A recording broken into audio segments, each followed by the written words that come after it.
दोस्तों नमस्कार। यूपी बिहार के चुनाव और कट्टा कारतूस रंगदारी और बाहुबल का तड़का न लगे, इसके बिना तो चुनाव अधूरे हैं। दोस्तों हाल ही में आपने बिहार में एक गाना बहुत सुना होगा कि भैया के आवे दे सत्ता रे कट्टा सटा के उठाइले वे घारा से रे। इस तरीके के गाने जो हैं वो आरजेडी के समर्थन में बनाए जा रहे हैं। अब आप लोगों को यहां पर सोच के लग रहा होगा कि विपक्ष की जो पार्टियां हैं ये चुनाव क्यों नहीं जीत रही हैं लंबे समय से। अब आप सोचिए कि आप वोटर्स के सामने इस तरीके के गाने लेकर आएंगे कि जिसमें कहा गया है कि एक बार भैया की सत्ता आ गई तो आपकी छाती में कट्टा सटा के और आपकी बहन बेटियों को घर से हम उठा लेंगे और आगे चल के रंगदार बनेंगे।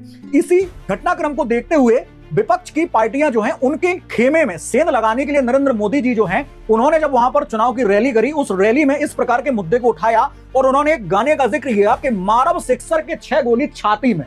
इस तरीके के गाने का उन्होंने जिक्र किया और कहा कि ऐसी पार्टियां जो चुनाव के पहले ही ऐसा कह रही हैं कि आपकी छाती में सिक्सर की 6 गोलियां मारेंगे और उसके बाद आपकी बहन को उठा के ले जाएंगे और रंगदार बना लेंगे खुद को, तो इस तरीके के जो गाने निकल के आएंगे तो सोचिए आपके चुनाव की दशा और दिशा किस तरीके से निर्धारित होगी। अब बहुत सारे लोग जो बहुत सारी पार्टियों को, विपक्षी पार्टियों को एक तरीके से क्लीन चिट देने का काम करती है, तो आप सोचिए कि इस तरीके की चीजों पर भी अगर रोक नहीं लगती है तो ये चुनाव किस तरीके से जाएंगे और मतदाताओं पर इन सब चीजों का किस तरीके का प्रभाव पड़ेगा। तो दोस्तों आपकी क्या प्रतिक्रिया इन सारे के सारे गानों को लेकर और इस प्रकार के चुनावों को लेकर कमेंट बॉक्स में जरूर बताइएगा। अगर वीडियो पसंद आया हो तो इसे लाइक करिएगा, पहली बार चैनल पर हो तो इसे सब्सक्राइब किए बिना मत जाइएगा, क्योंकि आपके काम की बात सिर्फ सिटी ऑफ रवि के साथ। मिलते हैं अगले वीडियो में। All the best. भारत माता की जय।